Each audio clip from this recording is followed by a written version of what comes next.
BJP ने नुपुर शर्मा को जांच पूरी होने तक पार्टी से सस्पेंड किया। नुपुर ने पैगंबर मोहम्मद पर की थी विवादित टिप्पणी। दिल्ली बीजेपी के मीडिया हेड नवीन कुमार जिंदल को पार्टी से निकाला गया। बीजेपी ने बयान जारी किया, कहा हर धर्म का सम्मान करते हैं, किसी धर्म का अपमान स्वीकार नहीं। कांग्रेस ने कहा बाहरी ताकतों की चेतावनी के बाद बीजेपी ने की कार्रवाई।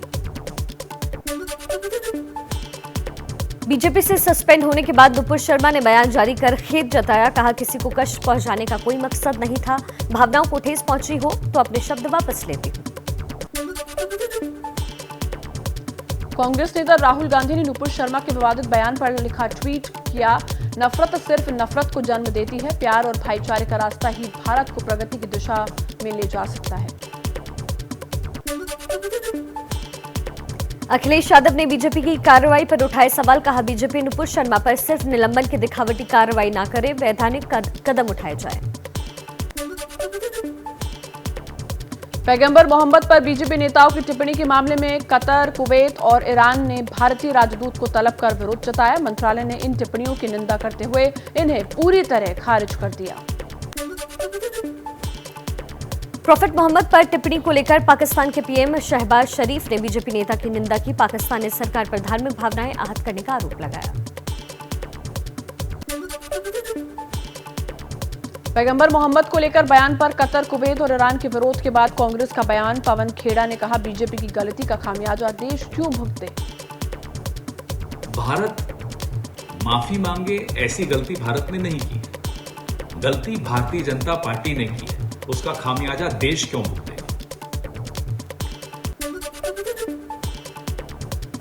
नुपुर शर्मा और नवीन जिंदल पर कार्रवाई के बाद बीजेपी सांसद मनोज तिवारी का बयान सामने आया। कहा दोनों पार्टी के पुराने नेता, फिर भी पार्टी ने कार्रवाई की। पार्टी ने उसकी जांच करी। पार्टी को लगा कि ये धार्मिक ठेस पहुंचाने वाला बयान है और नुपुर शर्मा को भी और एक और व्यक्ति को, दोनों को पार्टवित कर दिया। एसपी सांसद एसटी हसन और मुस्लिम धर्म गुरुओं ने नुपुर शर्मा और नवीन जिंदल पर कार्रवाई का स्वागत किया। देखिए, अच्छा फैसला है, इस फैसले का हम स्वागत करते हैं। पार्टी का और बीजेपी सरकार का बहुत ही अच्छा और बेहतरीन कदम है। पार्टी ने यह बहुत अच्छा कार्य किया है कि निलंबित किया। मैं समझता हूं कि पार्टी को कानूनी कार्रवाई भी करनी चाहिए।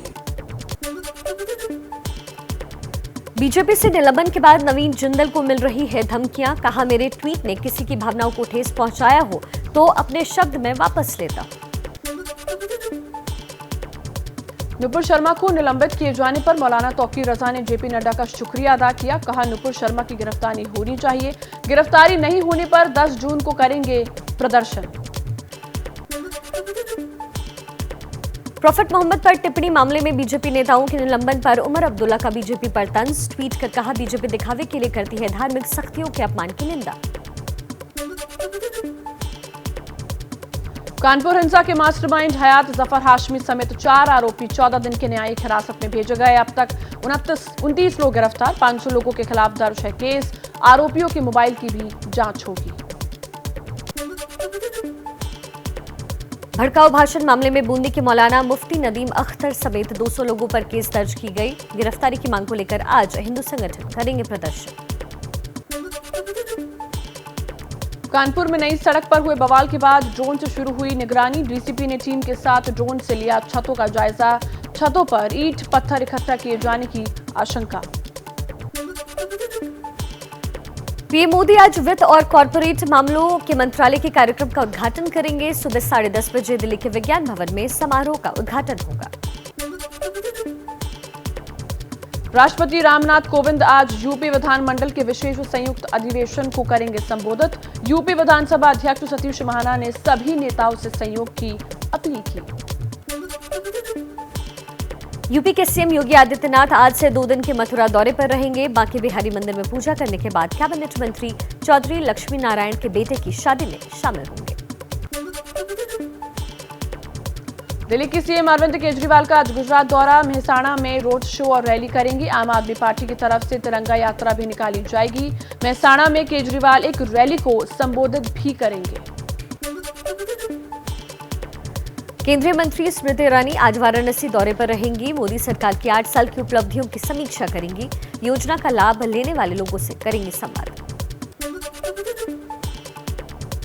यूपी में रामपुर और आजमगढ़ लोकसभा सीट पर हो रहे उपचुनाव के लिए आज नामांकन का आखिरी दिन। अखिलेश यादव की खाली की गई आजमगढ़ की सीट से बीजेपी के निरुआ लड़ेंगे। एसपी नेता आजम खान आज रामपुर सीट के लिए प्रत्याशी का नाम घोषित करेंगे। आजम खान की पत्नी डॉक्टर ताजीन फातिमा या आसिम राजा उम्मीदवार हो सकते हैं। कांग्रेस नेता सचिन पायलट आज सिद्धू मूसेवाला के परिजनों से मुलाकात करेंगे। पंजाब जाएंगे। गृह मंत्री अमित शाह भी कर चुके हैं परिवार से मुलाकात। ऑपरेशन ब्लू स्टार की बरसी पर अमृतसर में कट्टरपंथी संगठनों ने बंद बुलाया। स्वर्ण मंदिर के दरबार साहिब की तरफ जाने वाले रास्तों पर सुरक्षा कड़ी की गई। कुल 7,000 जवान तैनात किए गए। हिमाचल प्रदेश में 124 यूनिट तक बिजली इस्तेमाल करने वालों को बिल से छूट देने के प्रस्ताव को मंजूरी मिलेगी। 1 जुलाई से लागू होगी योजना। 16 साल पहले हुए वाराणसी सीरियल ब्लास्ट मामले में दोषी वलीउल्लाह की सजा का ऐलान आज होगा। 2006 में संकट मोचन मंदिर और वाराणसी कैंट रेलवे स्टेशन पर हुए धमाकों में 20 लोगों की जान गई थी। उत्तराखंड के डामटा में यमुनोत्री हाईवे पर भीषण हादसा। खाई में गिरी बस। मध्य प्रदेश के 27 तीर्थ यात्रियों की मौत। घायलों का अस्पताल में चल रहा है इलाज। मरने वाले सभी तीर्थ यात्री पन्ना के रहने वाले थे। एमपी के सीएम शिवराज सिंह चौहान देहरादून में घायलों से मुलाकात करने पहुंचे। उत्तरकाशी में हादसे वाली जगह का दौरा किया। पीएम मोदी, गृह मंत्री अमित शाह ने बस हादसे पर दुख जताया। मरने वालों के परिजनों को प्रधानमंत्री राहत कोष से 2-2 लाख रुपए मुआवजे की घोषणा। घायलों को 50-50 हजार की मदद। मध्य प्रदेश के सीएम शिवराज सिंह चौहान ने मरने वालों के परिजनों को 5-5 लाख मुआवजे का ऐलान किया। घायलों को 50-50 हजार रुपए मिलेंगे।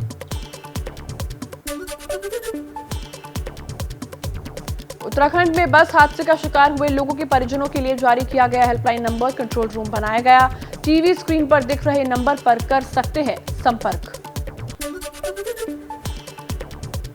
केजरीवाल ने कश्मीर में हो रही टारगेट किलिंग को लेकर बीजेपी पर निशाना साधा। कहा घाटी में 90 का दौर वापस लौट रहा है। बीजेपी पीड़ितों की आवाज दबा रही है। अब एक्शन चाहिए हम लोगों को।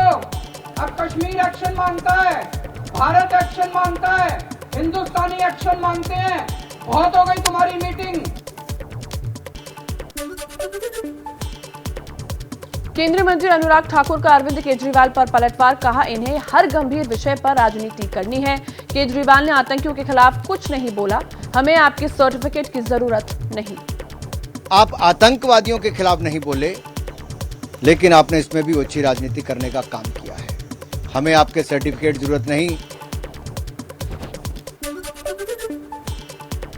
शिवसेना नेता संजय राउत का केंद्र पर तंज। कहा कश्मीर जल रहा है और सरकार फिल्मों के प्रचार में लगी है। कश्मीर की स्थिति नियंत्रण से बाहर है। कश्मीर की स्थिति नियंत्रण से बाहर चली गई है और हमारे जो दिल्ली के प्रमुख लोग हैं वो फिल्म के प्रमोशन में लगे हैं। कश्मीर में टारगेट किलिंग पर कांग्रेस नेता दिग्विजय सिंह का बयान। कहा जब कांग्रेस सरकार में नहीं होती है तभी कश्मीर में टारगेट किलिंग क्यों होती है। जब गैर कांग्रेसी सरकार आती तब टारगेट किलिंग क्यों होता है। 90 में भी हुआ और अब भी हो रहा। तो ये कहीं ना कहीं है ना, जिस प्रकार से देश में नफरत की राजनीति आज चल रही है। आज देश की अनेकता में एकता ही सबसे प्रमुख हमारा उद्देश्य है। रायपुर में कश्मीरी पंडितों के टारगेट किलिंग पर घिरी केंद्रीय मंत्री स्मृति ईरानी। छत्तीसगढ़ के दौरे पर स्मृति ईरानी के काफिले के सामने लोगों ने की जमकर नारेबाजी। कश्मीरी पंडितों को न्याय दो, न्याय दो। कश्मीर इंसाफ मांगता है। कश्मीरी पंडितों को न्याय दो, न्याय दो।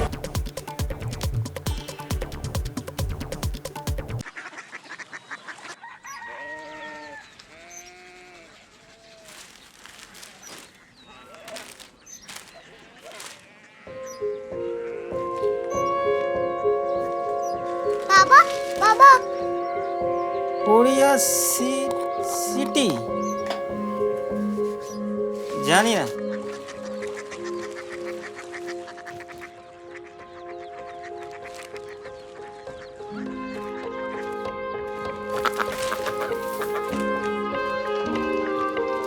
कोरिया सिटी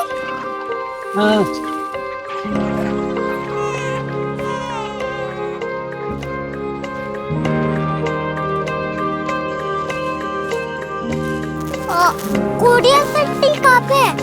शहर अंग्रेजी लगे हैं।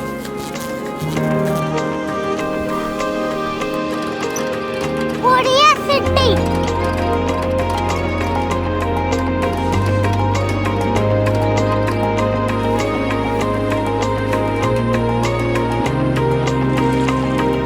वो बहुत दूर है।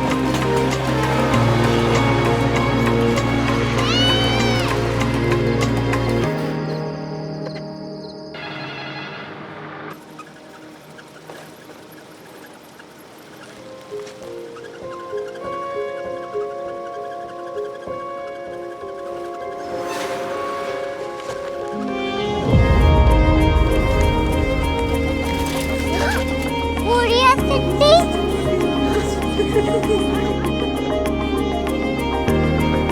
दुनिया कुछ लोग बड़े होते हैं। कोरिया सिटी कहाँ है? प्रोफेसर साहब को पता होगा। हो ये छोटा वाला ग्लोब लगता है और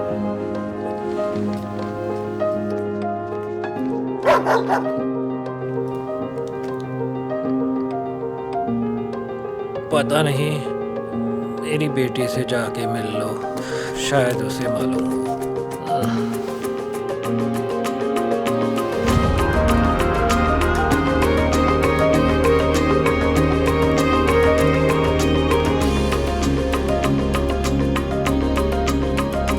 हाय,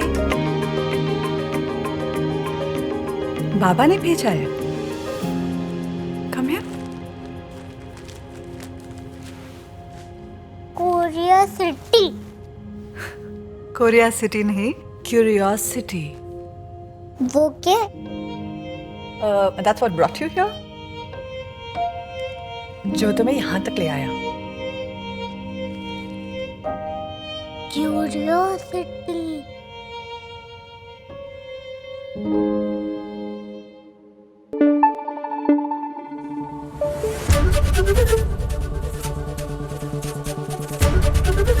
एबीपी न्यूज आपको रखे आगे।